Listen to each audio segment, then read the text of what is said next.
अर्जुन मुंडा किस्मत के धनी जरूर हैं, मगर राज खरसमा के बाशिंदों की किस्मत वैसी नहीं दिखती है। मुख्यमंत्री के निर्वाचन क्षेत्र के वोटर होने का एहसास भर है, मगर विकास के रूप में जमीन पर इसका असर देखने को नहीं मिलता है। सरकार जो एक ढोंग रच रही है, कह रही है कि हम शिक्षा का विस्तार कर रहे हैं, आंगनबाड़ी सेविका के द्वारा, तो शिक्षा मित्र के द्वारा, ये सारी की सारी उनकी ढकोसला है। राज खरसमा बदहाली के लिहाज से राज्य के बाकी हिस्सों से कोई खास अलग नहीं दिखता। अर्जुन मुंडा राज्य के मुख्यमंत्री हैं, ऐसे में वो अपने वोटरों के बीच कम समय गुजार पाते हैं। स्वाभाविक बात है, लेकिन अगर उनके मतदाता विकास का रोना रोएं, तो इसे उनकी नुमाइंदगी की उपेक्षा कही जाएगी और हालात कुछ ऐसी ही है। हमने आपकी कॉन्स्टिट्यूंसी की कुछ समस्याएं उठाई। एक है रेशम उद्योग खत्म हो रहा है। आप वहाँ फील्ड में हमारे साथ जाएं, आप वहाँ पदाधिकारियों के साथ बैठ करके बातचीत करें, आप वहाँ के स्थानीय नागरिकों से बातचीत करें, तो आपको स्पष्ट रूप से दिखाई देगा। जो जिस रोजगार से जुड़े हुए नहीं है उससे पूछेंगे तो बोलेंगे हमारे लिए कुछ नहीं हुआ। पिछले सरकार अविभाजित बिहार में ये सारे चीज़ों पर ध्यान नहीं दिया जाता था। वर्ल्ड मार्केट है सिल्क का, हम उस वर्ल्ड मार्केट में वहाँ के कुकुन से, वहाँ के रेशम से ऐसा सिल्क प्रोड्यूस करना चाहते हैं ताकि हमारा वर्ल्ड मार्केट में जगह बने। हाँ, रेशम उद्योग बन चुकी हुई है, बंद हो गई है और पहले चल रही है, लेकिन बहुत दिनों से बंद हो गई है। सरकार को इस पे कोई ध्यान नहीं है। रेशम उद्योग मतलब कि एकदम भूखमरी के कगार पे है। मूलभूत सुविधाएं, सड़क, बिजली या फिर पानी, मुख्यमंत्री के क्षेत्र में इनका भी अभाव है। चुनाव लड़ा है, लिहाजा वायदे भी किए हैं और लोग उन वायदों को लेकर काफी नाराज नजर आते हैं। पानी के नाम पर पैसा बहाया जाता है, सरकार से प्रचार प्रसार खूब हो रहा है, लेकिन जमीन पर ये बात नहीं है। शिक्षा का स्तर बहुत ढीला ढाला है। शिक्षक लोग आते हैं, सप्ताह में 2 दिन 4 दिन आए, लेकिन वो भी हाजिरी बना के 2 घंटा 4 घंटा पढ़ाए या ना पढ़ाए चले जाते हैं। सरकार उस पर आपको एकदम जहां घोषणा की थी उससे एक कदम आगे बढ़ने के लिए तैयार नहीं है और न बढ़ते हुए दिखाई दे रही है। यहाँ गंदा पानी का यूज करते हैं हम लोग, कुआं का पानी पीते हैं, चापाकल का व्यवस्था नहीं है, इसलिए बहुत तरह का बीमारी पकड़ लेता है हम लोग को। यहाँ रोड में गड्ढा है या गड्ढा में रोड है, ये समझ में नहीं आ पाता। गरीबी और बेरोजगारी की मार झेल रहे लोगों की जिंदगी में खुशियाँ कम और दुख ज्यादा है। यहाँ के आदिवासी क्षेत्रों में लोगों को जानवरों के आतंक का शिकार भी होना पड़ता है। इनमें हाथियों का आतंक इस कदर है कि कई परिवारों की दुनिया भी उजड़ चुकी है।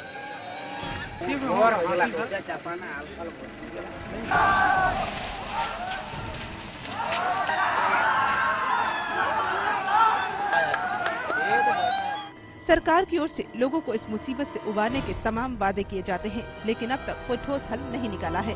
जंगल गांव देहात है और हम इन धान फसल करीला, मकई फसल करीला, और हम इनकर गांव में बड़का हाथी चलावेला, उकर से हम इनकर बहुत नुकसान पहुंचा देवेला। मुख्यमंत्री साहब का जवाब भी गोलमोल ही है। ये हाथियों के आतंक है, उसके लिए कोई निवारण करने के लिए कोई? हाथियों की संख्या भी बढ़ रही है और लगातार, चूँकि छत्तीसगढ़, झारखंड, उड़ीसा लगा हुआ है, जंगल एक ही है, कभी उधर से भी आ जाते हैं, इधर से भी चले जाते हैं। तो ये एक प्रयास हम लोगों का चलता है कि उसको कैसे कंट्रोल करें। अभी हम लोग कॉरिडोर बना रहे हैं उसके लिए। नया राज्य है, लिहाजा काम भी बहुत है। अर्जुन मुंडा की पहचान जमीन से जुड़े नेता की है, ऐसे में उनसे उम्मीदें भी ज्यादा हैं। लेकिन 2 साल बाद ऐसा लगता है मानो लोगों की उम्मीदों पर पानी फिर गया हो। झारखंड सरकार बना, यहाँ के बेरोजगार लोग, यहाँ के कर्मचारी, यहाँ के मजदूर, यहाँ के किसान सोचा था कि इसका विकास होगा, यह बहुत ही अच्छा प्रदेश, उत्तम प्रदेश बन जाएगा, लेकिन वह नहीं हुआ। अर्जुन मुंडा की पहचान एक ऐसे मुख्यमंत्री की है जिसने कुछ विदेश यात्राएं की हैं और जो राज्य में औद्योगिकीकरण के नाम पर पूंजी निवेश के प्रचार का ढिंढोरा पीटकर खुद को सफल साबित मान रहा है, जबकि जरूरत उन जमीनी सवालों को हल करने की ज्यादा है जो लोगों की मूलभूत सुविधाओं और अधिकारों से जुड़े हैं। झारखंड की पहचान आदिवासी बाहुल्य राज्य के रूप में है। अशिक्षा की बेड़ियों में जकड़े आदिवासी अंधविश्वास की कोठरी में कैद हैं। इनकी जिंदगी में सवेरा सरकार की जिम्मेदारी है। काम आसान नहीं है, मगर फिलहाल तक इस दिशा में कोई भी प्रयास नजर नहीं आते। इन औरतों को जरा ध्यान से देखिए, क्या इनमें से कोई भी आपको डायन नजर आती है? रोती बिलखती बेबस सहमी हुई ये महिलाएं क्या कभी डायन हो सकती हैं? झारखंड के गांव कस्बों में रहने वाले लोग इन्हें डायन कहते हैं कि इन महिलाओं में इतना दमखम है कि ये किसी की भी जान ले सकती हैं। एक बहुत बड़ी समस्या है, अंधविश्वास ही मानती हूँ मैं उसको, डायन प्रथा को। तब मैं तो खुद पता नहीं कितनी औरतों से मिलके आई जिनको ये टैग लगा दिया गया है कि तुम डायन हो। मैं मानता हूँ कि पूजा पद्धति या उसके मान्यता, कुछ इस तरह की परंपरा गांव में विद्वान है जिससे अंधविश्वास को ज़्यादा बल मिलता है। पर यह कहना कि डायन का टैग लगाया हुआ है, ये बिल्कुल गलत बात है। झारखंड के अभावग्रस्त इलाकों, खासकर आदिवासी क्षेत्रों में कमजोर तबकों की महिलाओं पर डायन एवं बिसाइन का तोहमत लगाकर सामाजिक तौर पर उन्हें अमानुषिक यंत्रणा एवं हृदय विदारक मौत देने की वारदातें घटित होती रहती हैं। गांव कस्बों में सामूहिक रूप से कथित डायन औरतों को पुरुष दमन का शिकार होना पड़ता है। संपत्ति का तो शुरू से, जैसे हमारा ससुर जी था उस टाइम से वो लोग जमीन से हम लोग को हटाने के लोग चाहता था, तो हम जिद्दी ऊपर थे, तो कुछ ना कुछ हमको बहाना इल्जाम दे करके गांव से निकाल लिया, जमीन वो लोग हड़प लिया। अब जमीन जगह हमारा कुछ नहीं है। 24 सितंबर अगर नहीं भागते तो रात में हमको वो लोग बलि चढ़ा देता। अंधविश्वास की आड़ में गांव के ही दबंग लोग कथित ओझाओं की मदद से न सिर्फ बेबस और लाचार महिलाओं को प्रताड़ित और गांव बदर कर देते हैं, बल्कि महिला और उसके परिवार की महिलाओं के साथ यौनाचार करने से भी बाज नहीं आते। मैं कई औरतों से मिली हूँ मुंडा जी, जो अलग रह रही हैं, समाज से कटी हुई हैं, और कई को तो मार दिया गया है। मतलब तरह की घटनाएं कभी कभी घटती है, कुछ चीजें जरूर हो सकती है, लेकिन ऐसा नहीं है कि डायन के नाम से हत्या ही होती रहती है।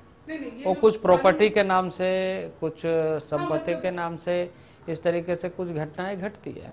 आंकड़े गवाह हैं कि किस कदर झारखंड इस प्रथा से प्रभावित है। रांची में वर्ष 2000 में कुल 124 महिलाएं इस प्रथा की भेंट चढ़ गईं। वहीं चाईबासा में 109 महिलाएं शिकार हुईं। गुमला में 89, लोहरदगा में 104, पलामू में 38 महिलाओं को डायन मानकर मौत के घाट उतारा गया। जमशेदपुर में 10 महिलाएं मौत के घाट उतारी गयी। धनबाद में 3, गरबा में 17, चतरा में 1, हजारीबाग में 15, गिरिडीह में 4 और कोडरमा में 8 महिलाओं को बलि बनाया गया। यानी एक साल में मारी गई महिलाओं की संख्या 522। इन आंकड़ों को देखते हुए साल 2001 में डायन प्रथा प्रतिषेध अधिनियम लागू किया गया। डायन प्रथा को रोकने के लिए, अंधविश्वास को रोकने के लिए सरकार ने कानून बनाया है।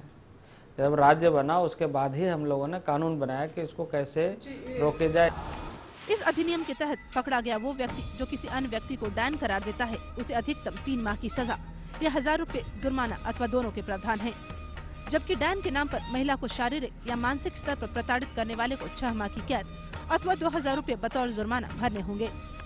इसके अतिरिक्त डायन का दुष्प्रचार करने वाले लोगों को या इसके लिए उकसाने वाले लोगों को 3 महीने तक के सश्रम कारावास अथवा 1000 रुपए तक के जुर्माने का प्रावधान है। इस अधिनियम को लागू करने के पीछे मकसद तो था समाज को डायन प्रथा जैसी जानलेवा सोच से छुटकारा दिलवाना, मगर सरकार की ये कोशिशें बस कोशिशें मात्र ही रह गई हैं। झारखंड की समस्याएं यहीं खत्म नहीं होती। एक बहुत ही बड़ी समस्या है नक्सलवाद की, जिस पर हम नजर डालेंगे एक छोटे से ब्रेक के बाद।